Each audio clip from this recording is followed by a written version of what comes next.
Mm.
Marshmallows and ghost stories. What a good idea.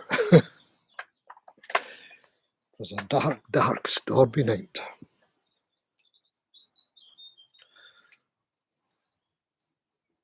So it needs a wee bit of that for it, doesn't it? Dark, dark, stormy. Scary enough without the torch. Yeah.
That's a bit better. Can almost see me in the firelight now.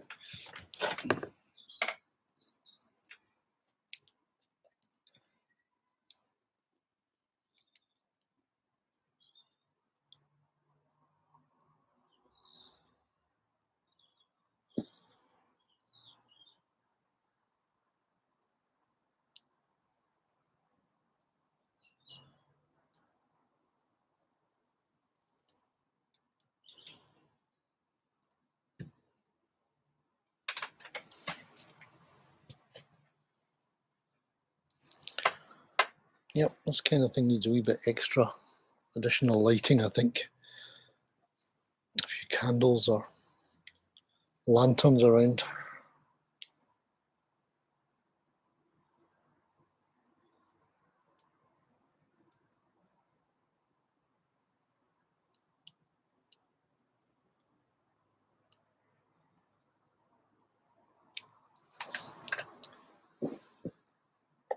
Yeah, the walk yesterday was quite good. The morning was great, particularly. We walked up Low Rig, not too high, and over to an old church. It was originally 15th or 16th century, 16th century, I think, and then rebuilt again about 100 or so years ago. We stopped in there, looked at the old graves, which were they dated back to 1700s. Had a look inside at the architecture of it, nice wooden kind of ceiling.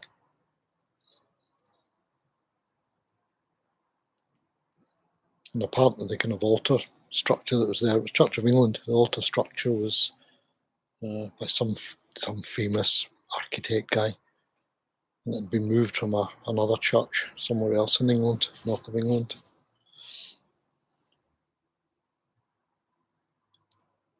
So that's, spent a wee while doing that, and had a banana break on the hill on the way over to it, and walked back over stiles and gates and things through fields. Nice waymarked. It's one thing about England, you do get nice waymarked tracks. And found a way back to Telthecelt again. Didn't go over the busy A66, which is it's like a motorway. The traffic is rattling along there, quite a lot of it as well, especially on the holiday weekend. We'd gone over that the first time in groups of us at a time to try and get over safely. There was an island in the middle, so we had about 6 or 8 people on the island, and then they got across to the other side, and the rest of us made it to the island. But yes, a wee bit hairy. So when we came back, we found an old railway track that goes from Telthecelt down to Keswick, and that was on the side of the road we were still on at that time. We tried it, went down this little track, and lo and behold, it took us underneath the A66 and up over an old iron bridge, one of these D-shaped bridges, the kind. So I think it was probably fairly modern. And back up to the village again, where we stopped and had some lunch. Some people went into the village hall, which has got a really good cafe, and grabbed a cup of coffee and ate their sandwiches or whatever somewhere else secretly before going in or when they came out. In the afternoon, we did another bit of walking. We should have gone up the valley, which you've seen in one of the videos, in Glencathra, up to the Glen Datera Beck up there. Didn't make it. We were partway across. We got to a place called Westco, and by that time we didn't have a lot of time left. We had about an hour to make our way back from there, and we'd already gone across it seemed like a million stiles. I tried to go cross country rather than take people onto the road again. A million stiles, that took ages getting everybody over them, because I had a group of about, in the afternoon I had 17. So by the time we got all of us over each stile, it just took time. So we took a shortcut back and down a road, down past the Blencathra sort of ecological, environmental, whatever centre. It's a bit of a weird place. There's never anybody in it, and it looks really like a nice place. And then down the road back down to the pub. 2 pubs in the place. Both of them happened to be rubbish on that particular day. We were at the one where the bus was parked, whose name has suddenly escaped me because I'm just so tired still from yesterday. It'll come back to me. Anyway, in there, it was chock-a-block. There was a kind of, I thought it was a karaoke singer, but it was entertainment.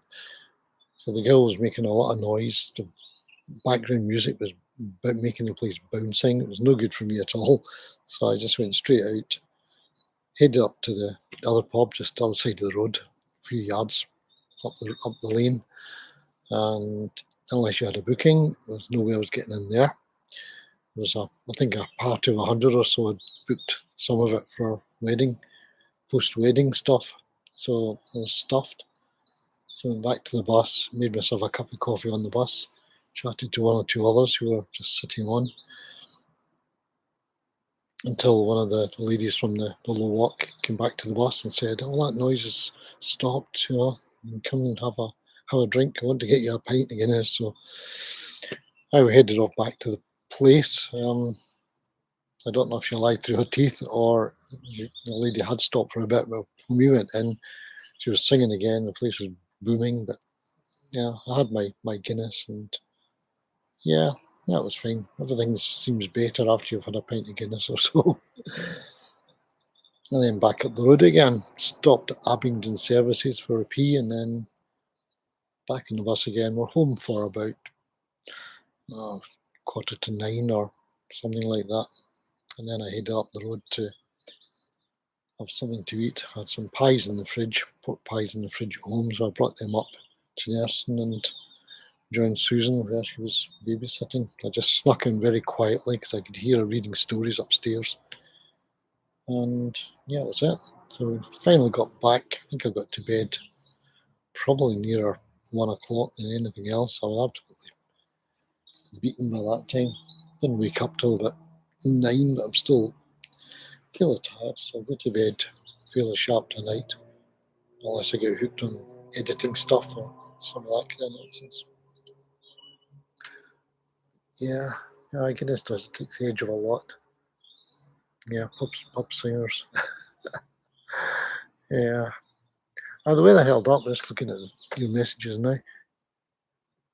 Yeah, it did. It held up quite well in the morning. In the afternoon, there's a bit of drizzle. Nothing heavy. If you didn't have waterproof trousers on, you would have survived. So, what are you editing tonight? Something new, something recent, I should say. It's also going to be new.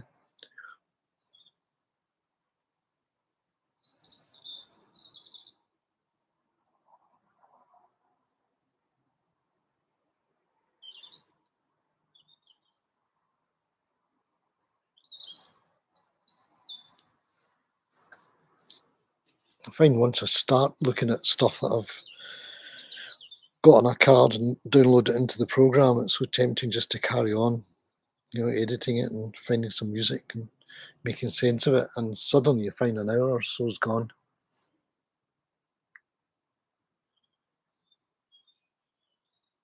Oh, well, that's intriguing.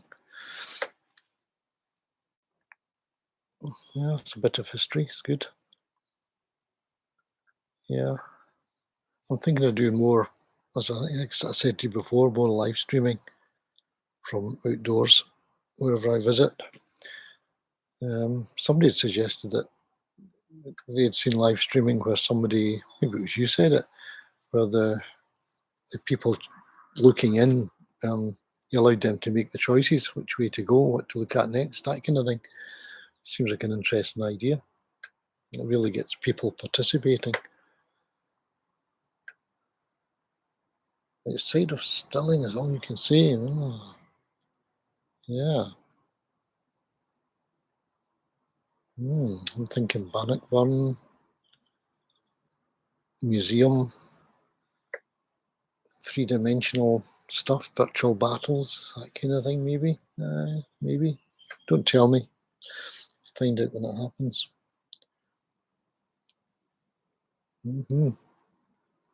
Yeah. Yeah, there's a couple of places just outside Stirling that are remarkable, let's say, aren't there? Aye.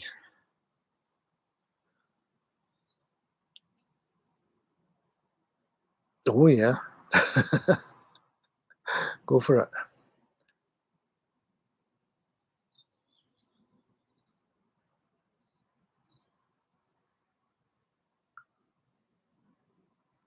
As I say, it's only you and I that look at this channel anyway, so your secret is quite safe, I think.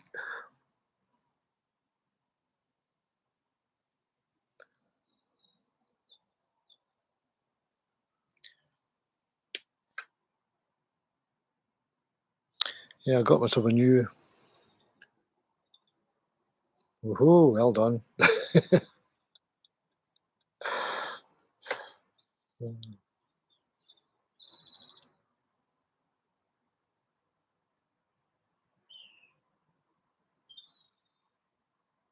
Ah, heard the name. Canvas Kenneth. Yeah, I really know nothing about it though. That'll be good to find out.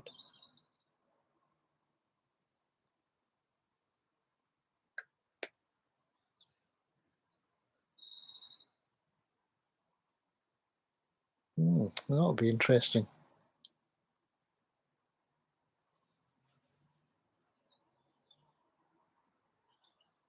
Oh, sure, okay. Well, that sounds great. Maybe another place for us to go and visit and take the family out there.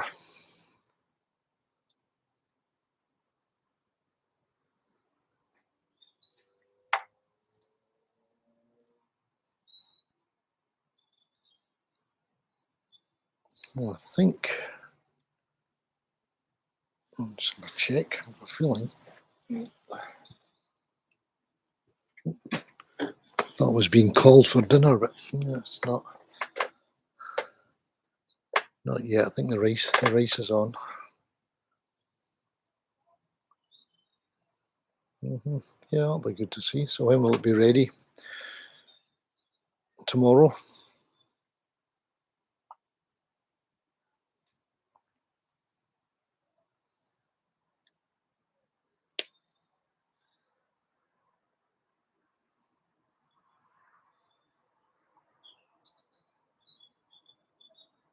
Hmm. Okay, great. That's superb. Yeah, music's quite important for things, and I find it quite enjoyable trying to find decent tracks.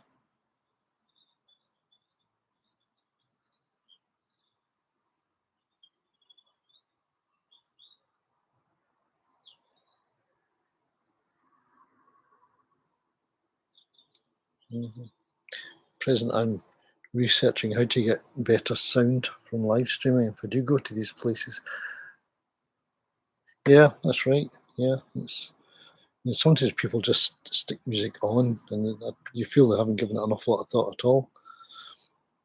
A bit of music can help make the thing, set the atmosphere, and it makes it a more enjoyable piece.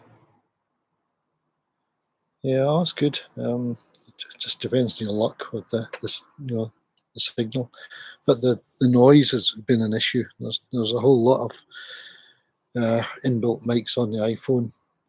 I've been reading, and I've probably been trying to block off the wrong ones with my hand. Actually, there's one on the back, which is maybe the one that's been catching a lot of the wind. But I'm trying to get another. I've sent for a lavalier lapel mic with the right connection for the iPhone, and it arrived yesterday really quickly. I'm so glad I didn't pay for the express service because it couldn't have come any quicker. But it's buzzing. It's got a bloody buzz on it all the time. I thought it was too close to things. I'd read about it and it said go away from any electrical sources and blah blah, blah TVs and so on. So moved away from everything. Nothing was on, and it's still blooming buzzing. So I think it's going to go back, and I'll get. I've actually got one of those already, but it doesn't have the right plug in the end. So what I'll do is get maybe a connector adapter and see if that works with it. Bit of an annoyance because the thing came so quickly. Not dear, I think it's about £8 to buy it. But it blooming buzzes all the time.